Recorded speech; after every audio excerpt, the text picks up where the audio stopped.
సిద్ధులు శక్తులు అని మనకి లోకంలో ఓ మాట ఉంది. కొన్ని సిద్ధులు వస్తాయండి, బాగా భక్తిగా ఉంటే జ్ఞానం ఉంటే ఏదో కొన్ని సిద్ధులు వస్తాయండి అంటుంటారు.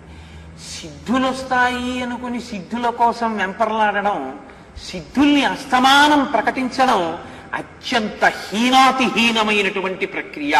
నేను యథార్థం చెప్తున్నాను మీతో. ఎందుకో తెలుసా అండి, నేను శంకర భగవత్పాదుల కింకరుణ్ణి, నేను ఆయన్ని నమ్ముకున్నామండి. శంకర భగవత్పాదులు ఒక మాట చెప్తారు, దక్షిణామూర్తి స్తోత్రం చెప్తూ ఆఖరణ ఫలశ్రుతి చెప్తూ ఒక మాట చెప్పారు ఆయన. సర్వాత్మత్వమితి స్ఫుటీకృతమిదం యస్మాదముష్మిన్స్తవే తేనాశ్వ శ్రవణాత్ తదర్థ మననాత్ ధ్యానాచ్చ సంకీర్తనాత్ సర్వాత్మత్వ విభూతి సహితం స్వాదీశ్వరత్వం స్వతః సిద్ధేత్తత్ పునరష్టదా పరిణతం చైశ్వర్యం అవ్యాహతం. కొన్ని సిద్ధులు వస్తాయి, సత్యం తెలుస్తాయి కొన్ని కొన్ని విషయాలు. కానీ మీరు వాటిని కానీ కోరుకున్నారనుకోండి, అవి మిగులుతాయి, మీ యొక్క జ్ఞానము నశించిపోతుంది. హీనాతిహీనమైన సాధకుడిగా నిలబడిపోతాడు. ఏమిటి నువ్వు సాధించేది దానివల్ల? ఏమీ ఉండదు. అది ఎటువంటిదో శంకరాచార్యుల వారు చెప్తే, సురేశ్వరాచార్యుల వారు అంటే మహానుభావుడు, శృంగేరి పీఠానికి మొట్టమొదటి పీఠాధిపతి ఆయన. మండన మిశ్రుడు కదండి, సురేశ్వరులు అయ్యారు. సురేశ్వరుడు వార్తికం చేస్తూ దాని మీద భాష్యానికి వార్తికం చేస్తారు. వార్తికం చేస్తూ ఆయన ఒక ఉదాహరణ చెప్పారు దానికి. ఒక భార్య భర్త మంచి చలిగాలిలో వచ్చాడు, వేడిగా ఒక రొట్టె వేసి పెట్టబోయి ఎముకలు కొరికేస్తోందన్నాడు. భార్య వెళ్ళి పొయ్యి వెలిగించి రొట్టె వేస్తోంది.